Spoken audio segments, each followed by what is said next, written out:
Bismillahirrahmanirrahim. Assalamualaikum warahmatullahi wabarakatuh. Alhamdulillahilladzi an'ama 'alaina bi ni'matil iman wal ihsan wal islam.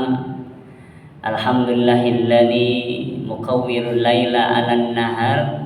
Nashhadu an la ilaha illallah wa nashhadu anna Muhammadan 'abduhu wa rasuluh. Allahumma shalli wa sallim wa barik ala sayyidina wa maulana Muhammadin wa ala alihi wa ashabihi ajma'in, amma ba'd. Bapak Ibu yang dirahmati Allah, apa kabar siang hari ini? Menurut panitia ini kajian zuhur terakhir di pekan ini ya, insya Allah. Semoga bukan terakhir dalam hidup kita. Amin ya rabbal alamin. Kita berharap, berdoa agar Allah perpanjang usia kita hingga Ramadan berikutnya masih mendapatkan kesempatan yang luar biasa ini. Amin. Bapak Ibu yang dirahmati Allah, siang ini tema yang ditetapkan oleh panitia ya, jangan kendor di akhir Ramadan. Ini luar biasa.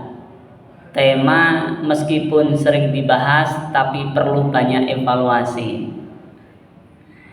Meskipun dianggap biasa, sebuah rutinitas, tapi seringkali menjadi alat kemudian kita menyesali mengapa Ramadan berlalu biasa-biasa saja seperti sebelumnya. Itulah kenapa mungkin yang saya tangkap dari apa yang disampaikan panitia, bahwa ini judul betul-betul ingin bermanfaat, membekali kita yang masih Ramadan di sini maupun yang akan berlebaran di kampung ya, insya Allah. Kenapa Bapak Ibu di Asrul Awakhir, di 10 hari terakhir ini kita perlu kencangkan ikat pinggang? Karena itu yang dicontohkan oleh Nabi Muhammad Sallallahu Alaihi Wasallam. Mengapa kita perlu tingkatkan ibadah kita? Itulah yang juga dilakukan oleh para sahabatnya Nabi yang mengikuti tradisinya Nabi. Kenapa di Asrul Awakhir ini benar-benar kita harus geber? Bahasanya gas terus, gaspol. Karena belum tentu Ramadan tahun depan kita bisa menikmati. Harapannya sih nggak ada ya. Semuanya kita yang hadir di sini bisa menikmati kembali. Amin. Karena belum sebulan yang lalu salah satu sahabat saya, putra putrinya 5, baru selesai setoran juz 25, seorang ayah. Masya Allah, usianya baru 36 tahun. Ramadan tahun lalu masih semangat ya, ternyata di luar prediksi siapapun. Fa idza jaa ajaluhum la yastakhiruna sa'ah. Enggak bisa ya ditunda ajalnya. Kemudian Allah panggil beliau, Allahumma ighfir lahu warhamhu wa'afihi wa'fu anhu. Masih 36 tahun. Jadi kita enggak boleh patokan umur, aku masih 35 nih gitu ya. Berarti kalau 36 setahun lagi ya. Atau aku masih 40, aku masih sekian. Tidak, itu rahasia Allah. Harapannya kelak ketika malaikat maut mendatangi kita, menjemput kita, kondisi kita husnul khatimah. Amin ya rabbal alamin. Bapak Ibu, jangan kendor di akhir Ramadan itu memang adalah tradisi Nabi, para sahabat, tabi'in, tabi'in, dan seluruh umat Islam di dunia ini. Karena di situ ada Lailatul Qadar, malam 1000 bulan. Satu kali sujud di malam Lailatul Qadar, jika kita mengharap ampunan dari Allah, bisa jadi nilainya sama dengan puluhan tahun sujud terus. Masya Allah. Satu kali doa di Lailatul Qadar bisa jadi nilainya sama dengan doa terus menerus selama puluhan tahun. Asbabun nuzul dari surat Al-Qadar, ketika kita mau cari tahu bahwa ada kisah Nabi dari Bani Israel yang sering kita kenal dalam dunia lain, Samson. Dalam dunia Islam namanya Sam'un. Beliau seorang nabi yang disegani, yang menginspirasi karena ibadahnya pernah ibadah sampai 1000 tahun. Masya Allah. Puasa bukan 1000 tahun, 1000 bulan. Keliru. 1000 bulan, Bapak Ibu. Pakai baju besi siangnya untuk berperang, berjuang di jalan Allah. Sambil puasa, sambil beribadah selama 1000 bulan. Tentu sangat menginspirasi. Nah, umat Islam dengar kisah itu, beberapa sahabat bersedih. Enak banget ya, mereka usianya panjang-panjang hingga memungkinkan 1000 bulan. Sedangkan kita, sabda Nabi, 60 hingga 70 tahun rata-rata umat Islam Allah titipkan usia untuk mereka. Sedihlah mereka. Kemudian Allah hibur dengan surat Al-Qadar. Inna anzalnahu fi lailatul qadr wa ma adraka ma lailatul qadr. Lailatul qadri khairum min alfi syahr. Malam yang satu itu nilainya lebih dari 1000 bulan. Masya Allah. Kalau dihitung-hitung 83-an tahun, itu satu malam. Kalau tahun depan Allah perpanjang usia kita, Allah izinkan menikmati Lailatul Qadar lagi, tambah lagi 83 tahun. Sehingga nyambung dengan apa yang disabdakan Nabi, umat-umat terdahulu itu meskipun usianya panjang-panjang, tapi masuk surganya belakangan setelah umatnya Rasulullah Muhammad Sallallahu Alaihi Wasallam. Alhamdulillah, nikmat Allah yang luar biasa. Secara hitungan umur nggak panjang, tapi pahalanya luar biasa, banyak. Itu sebuah fadilah karunia. Sama dengan hadis Nabi yang sering kita dengar bahwa kelak orang kaya yang soleh masuk surganya kalah cepat dengan orang miskin yang soleh. Pautnya 500 tahun. Banyak orang bersedih, orang kaya ikut sedih. Ini bukan masalah hitung-hitungan, ngitung pahalanya susah. Enggak, gampang banget. Malaikat disamakan dengan alat digital. Ya enggak matching, sangat mudah. Lalu apa yang membuat seperti itu? Ternyata menurut alim ulama, karena orang-orang yang enggak punya, aktivitasnya penuh dengan hal-hal yang nilainya wajib.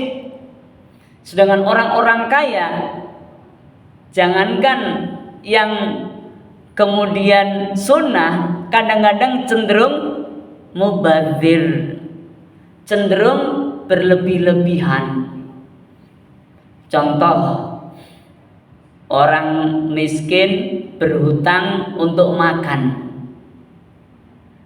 Untuk makan, memenuhi kebutuhan keluarga, wajib.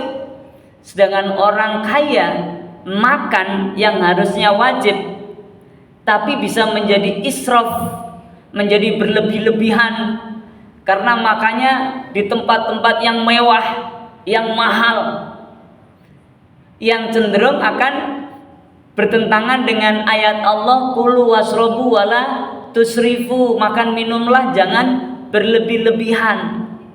Masya Allah.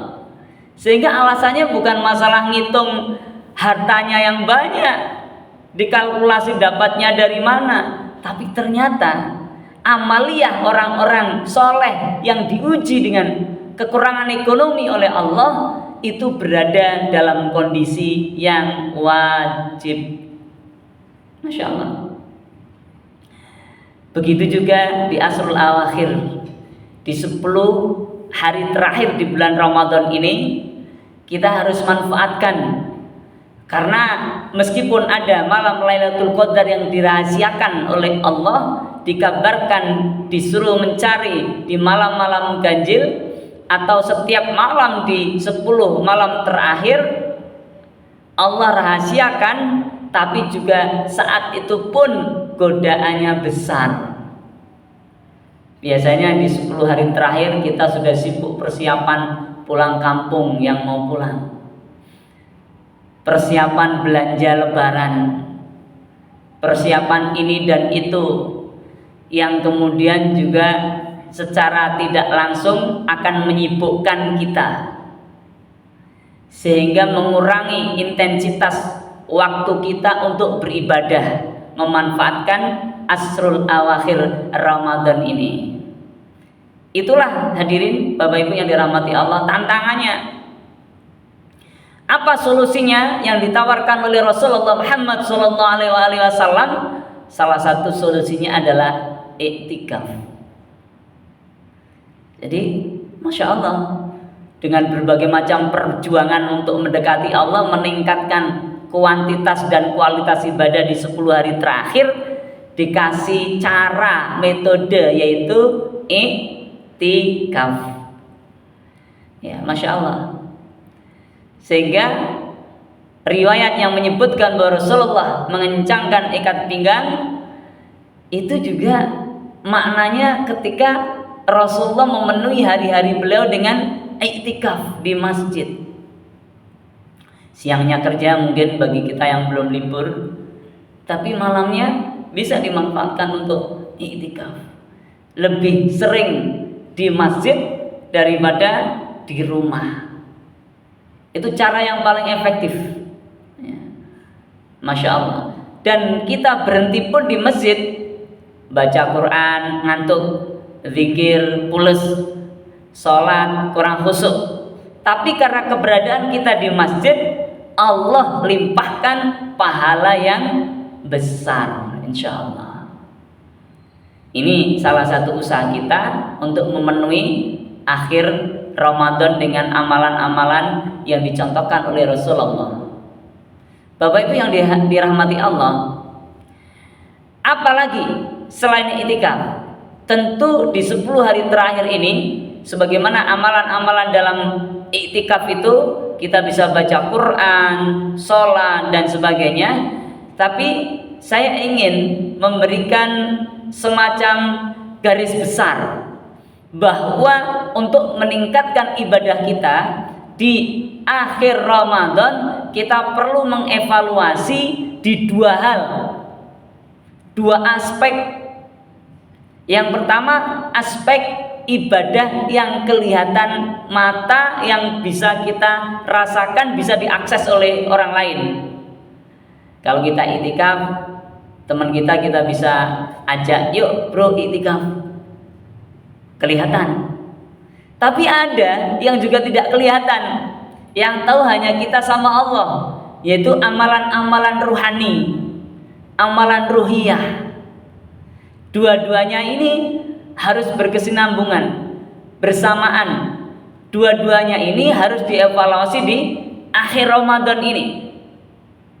Meskipun dari awal Ramadan kita sudah lakukan, tapi di akhir Ramadan ini harus ditingkatkan evaluasinya.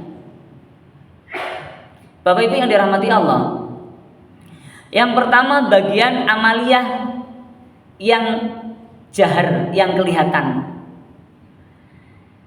Tentu terkait dengan kuantitas. Di 10 hari terakhir yang biasa duha 2 rakaat sudah mulai harus kita tingkatkan. Bisa 4 rakaat, 6 rakaat atau 8 rakaat.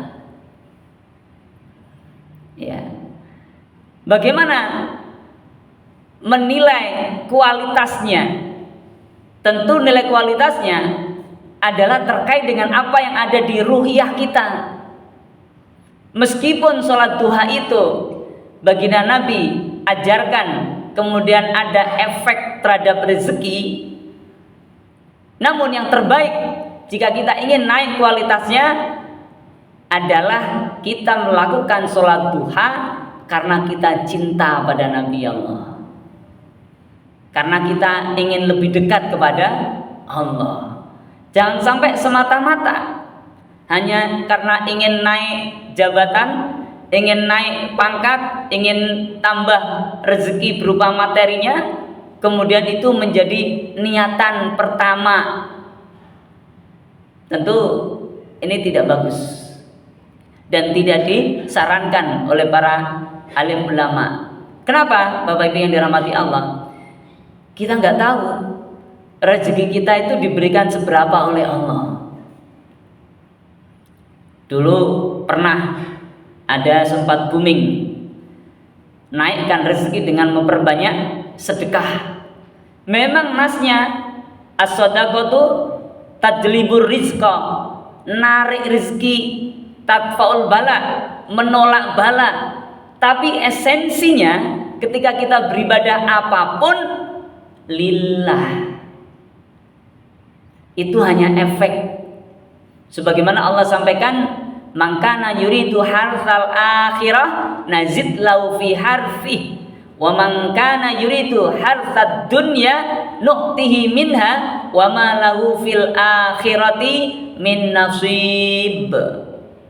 Siapa yang ketika dia beramal itu ingin balasan akhirat, nazid lahu fi harfi, ditambah pahalanya, ditambah.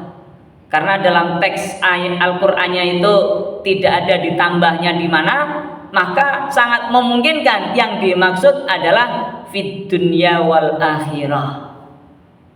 Dunianya ditambah, keberkahannya ditambah. Bisa jadi bentuk kuantitas berupa materi ditambah. Bisa jadi kalau niatnya karena akhirat. Ya, jadi niat karena Allah itu sama halnya niat ingin mendapatkan balasan dari Allah di akhirat. Persoalan dunia diserahkan kepada Allah. Namun kalau niatnya hanya untuk dunia, wa man kana yuridu hartsad dunya nu'tihi minha. Allah sampaikan, kalau yang niatnya karena ingin dapat dunia, nu'tihi minha, dikasih tapi sebagiannya saja, minha. Wa ma lahu fil akhirati min nasib, dan di akhirat dia tidak mendapatkan bagian. Masya Allah, naudzubillah. Sedekah, Pak, sedekahnya banyak banget, 10 juta. Nggak apa-apa Pak Ustadz, untung-untungan. Kata Ustadz tadi, kalau 10 juta dikembalikan 100 juta sama Allah. Jadi niatnya masih duniawiyah. Padahal Allah rekomendasikan dalam Al-Quran, niat kita itu harus ukhrawiyah. Inilah yang saya maksud sebagai aspek batiniyah, yang tahu hanya kita sama Allah. Ini harus kita evaluasi kembali. Sholat duha secara kuantitas kita harus tambah. Sholat duha secara kualitas kita harus evaluasi. Jangan-jangan kita sholat duha berpuluh tahun begini-begini saja hidup, nggak ada tambahan rezeki berupa materi. Kemudian kita ujung-ujungnya putus asa mengatakan sholat duha tidak penting, nggak perlu, karena katanya nambah rezeki, tapi ternyata mana. Padahal rezekinya Allah bukan hanya materi. Ketika Allah kasih iman kita, ditempelkan di dada kita ini, Masya Allah, rezeki luar biasa. Allah kasih kesehatan kita, itu luar biasa, mahal harganya. Allah kasih kesempatan kita bisa bertemu dengan keluarga, bisa silaturahim dengan teman lama, bisa tersenyum ketika orang lain sulit tersenyum, bisa menyadari ketika banyak orang tidak menyadari, bisa memaafkan ketika orang lain sulit memaafkan. Itu adalah rezeki yang luar biasa dari Allah. Banyak para psikolog yang menangani orang-orang yang sulit senyum. Nah, kita senyum gampang, Masya Allah, rezeki. Hadirin Bapak Ibu yang dirahmati Allah, Sholat yang lain pun kita perlu tingkatkan. Yang belum pernah sholat hajat, Bapak Ibu sudah sering ya sholat hajat ya. Sholat hajat itu sholat karena kita ada permintaan. Kapan? Boleh pagi, boleh siang, boleh malam, tidak harus malam hari. Jumlahnya 2 rakaat. Kalau ada apa-apa, ingin sesuatu, misalnya ini masalah kok sulit banget diselesaikan, sholat hajat 2 rakaat, minta kepada Allah. Bukan ambil HP kemudian browsing. Itu usaha berikutnya untuk cari solusi. Tapi pertama harus kembali kepada Allah. Sholat hajat. Belum lagi sholat tasbih. Mungkin sudah pernah semua ya Bapak Ibu ya, sholat tasbih, sholat nawafil, sholat sunnah nih.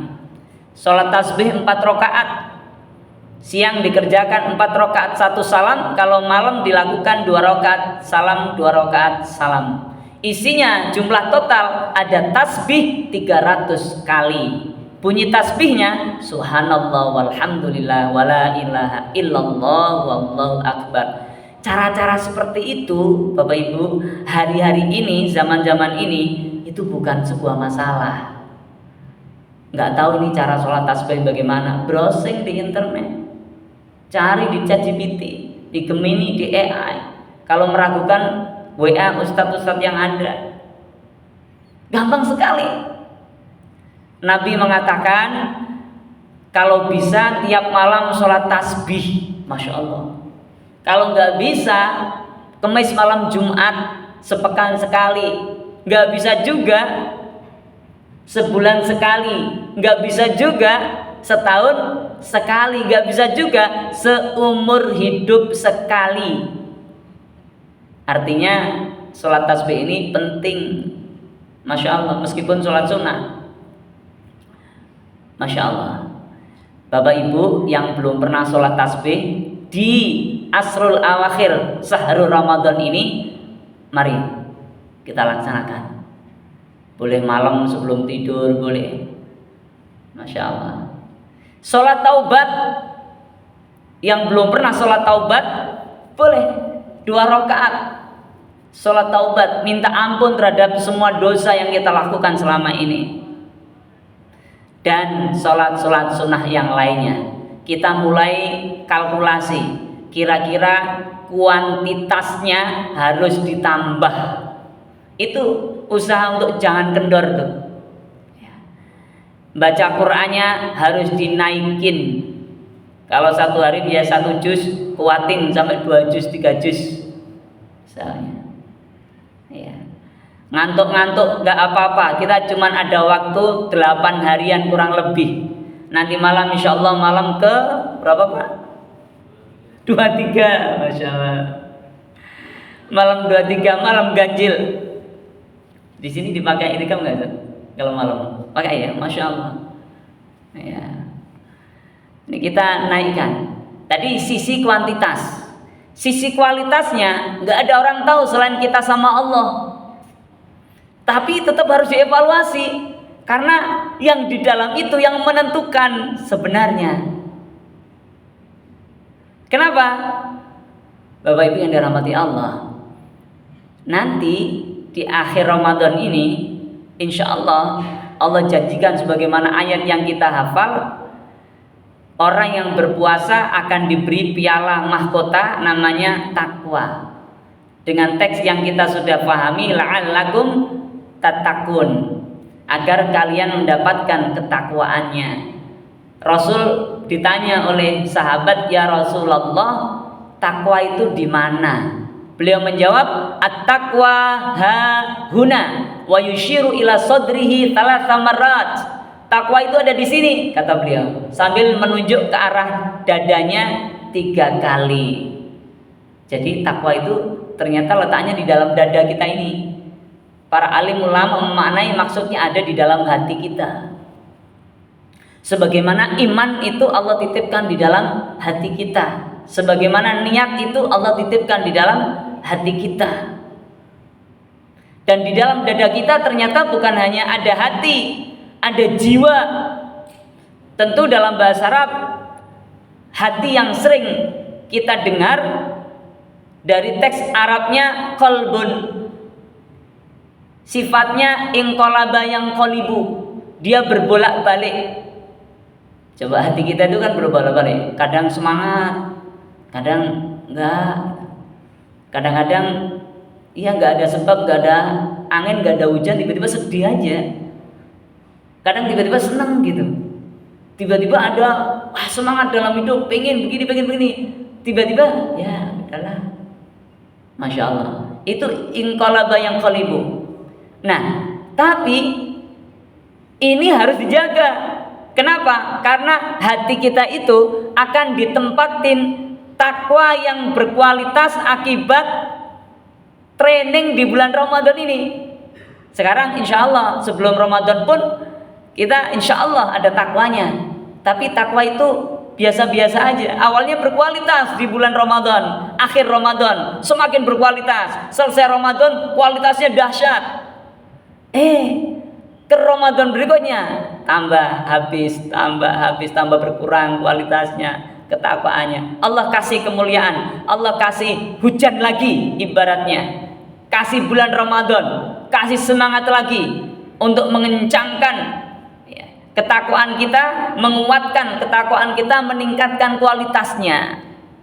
Masya Allah.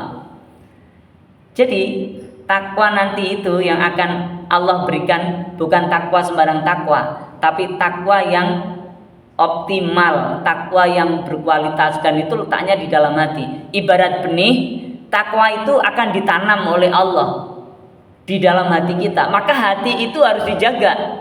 Jangan sampai dia berbolak-balik sebagaimana sifat asalnya. Bagaimana menjaganya? Karena dia abstrak, sesuatu yang nggak tampak tapi kita rasakan. Baginda Nabi mengajarkan doa khusus. Sudah tahu kan Bapak Ibu doanya? Ya muqallibal qulubi tsabbit qalbi ala dinik.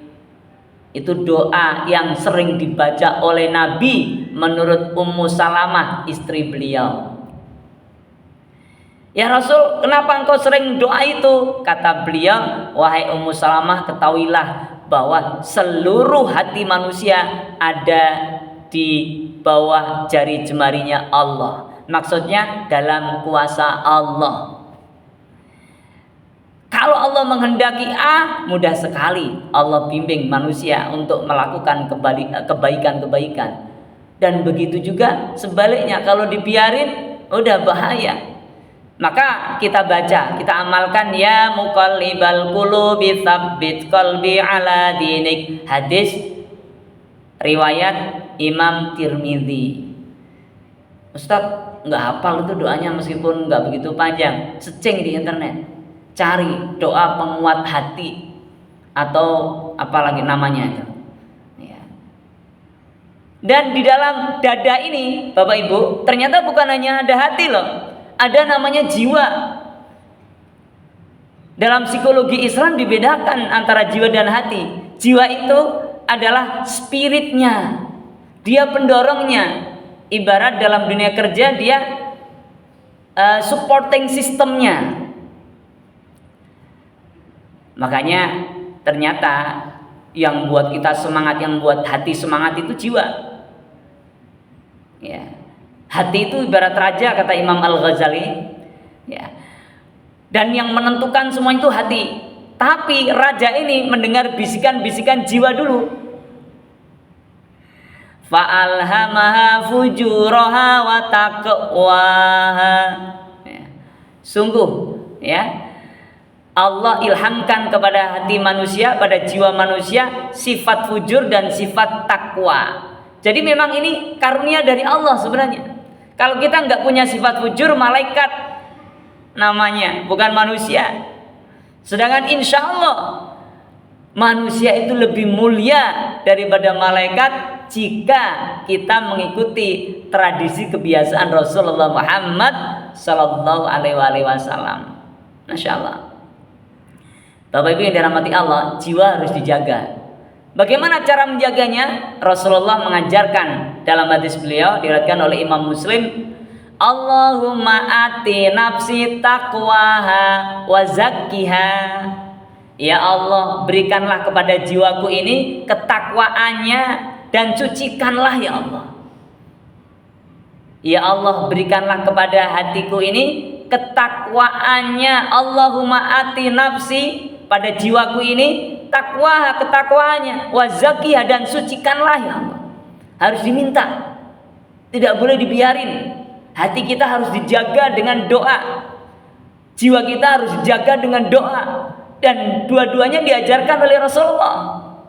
Yang selama ini Bapak Ibu, yang kita hanya menyepelekan masalah niat, masalah daleman ini, maka kita harus jadikan asrul awakhir ini, jangan kendornya ini, dengan mulai menghafalkan doa itu, dua doa itu, dan mengamalkannya sehabis sholat, sebelum tidur, atau kapan saja. Kalau lupa, bagaimana tadi? Searching di internet. Jadi Masya Allah, di zaman kita dulu belum ada internet, sulit untuk belajar, harus ke perpustakaan, kadang nggak ada bukunya. Sekarang semua serba digital, bisa diakses. Masya Allah. Kalau panjangnya, Allahumma ati nafsi taqwa wa zakkiha anta khairu man zakkaha anta waliyuha wa maulaha. Itu kalau panjangnya. Tapi dengan teks tersebut cukup dengan Allahumma ati nafsi taqwaha wa zakkiha. Masya Allah. Ini adalah usaha kita Bapak Ibu untuk menjaga dalemannya. Padahal daleman ini harus diutamakan sebenarnya sebelum luaran. Kalau dalam bahasa Indonesia sering dibilang jasmani dan rohani. Dalam tradisi Islam sebenarnya rohani dulu baru jasmani. Dari mana implementasi rohaninya? Innamal a'malu binniyat. Dengan niat itu. Ya. Dalam ilmu fikih, niat adalah keinginan yang bersamaan dengan amal. Itu niat. Dan kata Ibnu Qayyim al-Jauziyah, apa yang dilakukan oleh manusia, apa yang dikatakan lewat mulutnya, itu adalah bisikan daripada hati, kerja-kerja hati dan jiwa yang bersama kemudian menghasilkan amalan-amalan lahiriah berupa qauliyah perkataan maupun fi'liyah perbuatan. Masya Allah. Bapak Ibu, dua doa itu menjadi pengiring kita agar di 10 hari terakhir Ramadan ini, tinggal 8 hari ya. Sekarang jadi kalau nanti malam 23 tinggal 7 hari lagi. Agar kita semakin kencang nih, semakin kuat, semakin bersemangat. Belum tentu tahun depan ada Ramadan yang kita saksikan kembali. Harapannya masih Allah perpanjang. Belum tentu tahun depan kita bisa senikmat sekarang. Jangan-jangan perang dunia, meskipun kita tidak harapkan. Belum tentu tahun depan kita punya kesempatan yang sekarang Allah kasih. Itulah alasan-alasan yang harus kita perkuat Bapak Ibu, agar kita semakin dapat memanfaatkan 10 hari terakhir bulan Ramadan ini. Dan sebelum nanti mungkin ada dialog tanya jawab jika memungkinkan, Bapak Ibu, saya mengajak Bapak Ibu semuanya untuk meningkatkan kualitas rohaniyah ini dengan mengamalkan dua doa tersebut.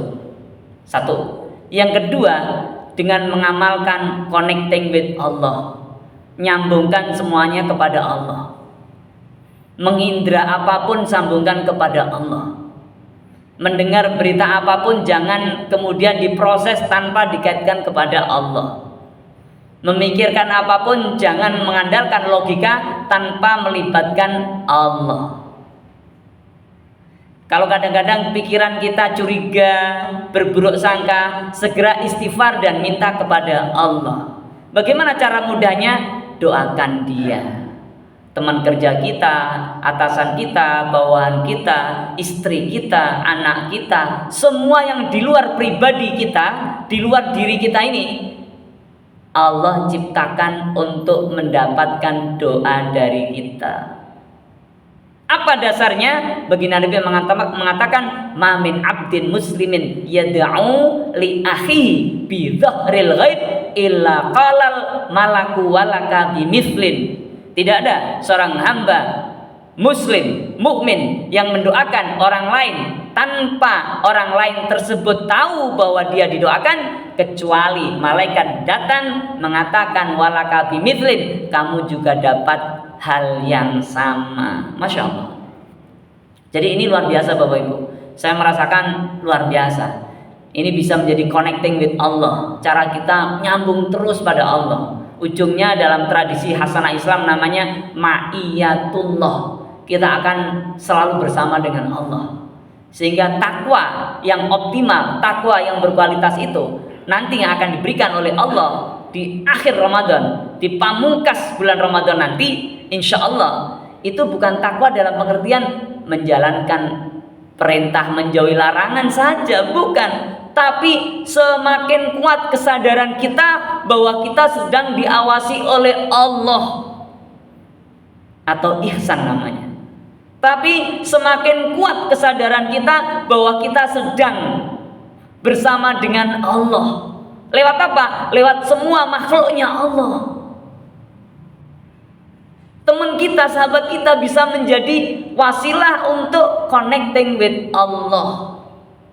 Di jalan-jalan yang kita saksikan, baik mungkin hal-hal yang tidak mengenakkan maupun mengenakkan, semuanya harus disambungkan menjadi media untuk ngobrol sama Allah. Rabbana ma khalaqta hadza batila subhanaka faqina adzabannar. Ya Rabb, tidak ada yang kau takdirkan sia-sia. Selamatkan kami ya Allah.